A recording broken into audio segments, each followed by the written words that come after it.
In part 1, we started assigning numbers to the digital phalanges, working our way up from the base of our smallest finger toward the extreme of our thumb. After that, we folded our hands together to square the numbers assigned to each finger and added them up to find some quite interesting outcomes. For both the thumb and the index finger, we derived the number 365. For the middle finger, the longest finger, we obtained the number 194 and found that it was related to the longest day of the year, the 172nd day of the year, the 21st of June. We will now continue our operation of squaring and adding up numbers for the last two fingers. The ring finger. To the digital bones of the ring finger, we assigned the numbers 4, 5, and 6. 4 times 4 is 16, 5 times 5 is 25, 6 times 6 is 36. Added together, they make up a total of 77. We'll come back to this number in a later post. Little finger. To the little finger, we assigned the numbers 1, 2, and 3. 1 times 1 is 1, 2 times 2 is 4, 3 times 3 is 9. Added together, they make up a total of 14. Curiously, this number 14 also appears if we sum up the individual numbers of the total sums we obtained for each finger. Thumb. 365 reduced to 3 plus 6 plus 5 makes up a total of 14. Index finger again. 365 reduced to 3 plus 6 plus 5 makes up a total of 14. The middle finger, 194 reduced to 1 plus 9 plus 4 makes up a total of 14. The ring finger, 77 reduced to 7 plus 7 makes up a total of 14. Little finger, 14 itself. The thumb itself or the 4 fingers themselves wouldn't make the hand very useful. However, the one thumb and the 4 fingers together make the hand work. The tip of the thumb can touch all the other 4 fingers and the corresponding 12 digital bones. This proportion, the thumb set apart but connected to the 4 fingers, making them work, is very fundamental, as you will see later. This 1/4 structural principle of the hand is clearly depicted in the number 14, the number showing up in the totals of every finger count. 4 fingers, 4 seasons, 12 months. Now, if we hide our thumb for a moment behind the palm of our hand and spread our fingers like the rays of the sun, each finger could represent one of the 4 seasons. Furthermore, each finger can be subdivided into 3 digital bones, each representing one of the 3 months of the season.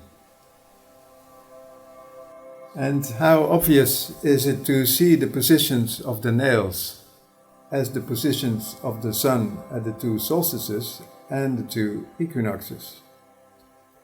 The nail of the little finger reflects the sun at its lowest position during the winter solstice, whereas the nail on the longest finger reflects the sun at its highest position during the summer solstice.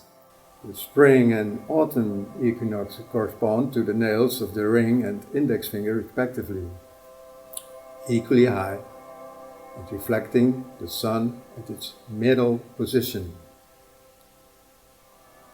And do you see the sun coming up from the bottom part of each nail? Or is the sun going under? Isn't the sunrise and the sunset the phenomena we are searching for, the solstice and equinox days? Our four fingertips represent in this manner the four cardinal positions: north-south on the vertical axis, middle finger, little finger, east-west on the horizontal axis, index finger, ring finger, to which the sun is nailed on the horizon every year. The quintessential thumb. The thumb, consisting of two phalanges and opposable to each of the four fingers, reflects the whole year in its twofold aspect of an ascending and a descending path of the sun. It is the one finger connected to and reflecting the other four fingers in their totality. Index and middle finger together. Let's return to the blessing hand position with the middle and index finger together. In my first post, we skipped the first phalange of the middle finger and the last phalange of the index finger, which had the numbers 7 and 12 assigned respectively, and squared all the other numbers assigned to the remaining phalanges. The numbers 8, 9, 10 and 11 squared and added up together returned the value 366. Another strange phenomenon occurs when we sum up the numbers 8 and 9 of the middle finger and the numbers 10 and 11 of the index finger and square these totals. 8 plus 8 plus 9 is 17. 17 times 17 is 289. 10 plus 11 is 21. 21 times 21 is 441. These square numbers, 289 and 441 together, add up to 730. Which is 2 times 365. So in these two fingers joined together, the same two pairs of digital bones, the same two pairs of digital bones, are producing the numbers of days of 2 ordinary years and the number of days of 1 leap year.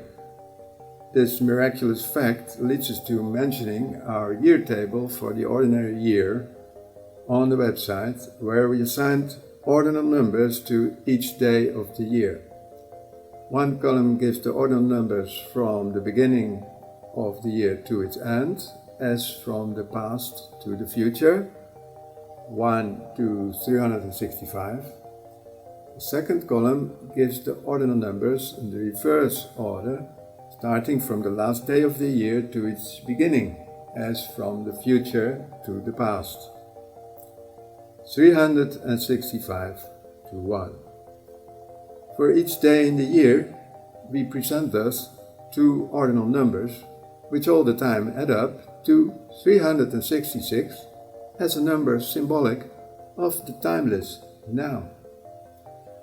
The numbers assigned to the phalanges we skipped, 7 and 12, reflect the number of days in a week and the number of months in a year, respectively. Could we see it as a kind of confirmation of our counting, squaring and adding operations, that exactly these time-related numbers, 12 and 7, are pointing to a day in the year where squaring the numbers of the date coincides with the ordinal number of that day in the year? The 12th day of the 7th month of July is the 193rd day of the normal year. 12 times 12 is 144. 7 times 7 is 49. 144 added to 49 make up the total of 193. Middle finger again. Now let us pause for 1 minute and focus on the number 194 we found for the middle finger, the longest finger. It is known that the length of man's outspread arms is equal to his height, as Leonardo da Vinci famously discovered and depicted in his Vitruvian Man. To measure the circle of his radius of action, we would need the number pi. Well, for the striking occurrence of two events at the same time. When the clock has ticked away 194 minutes, the digits read 3.14, the abbreviation, the never-ending number pi. Of course, we can obtain this most remarkable and transcendental number in a much easier way by bringing together the extremities at the right and left-hand side of the hand. 3 at the last phalanx of the little finger and 14 at the last phalanx of the thumb. That makes 3.14, the illustrious number pi.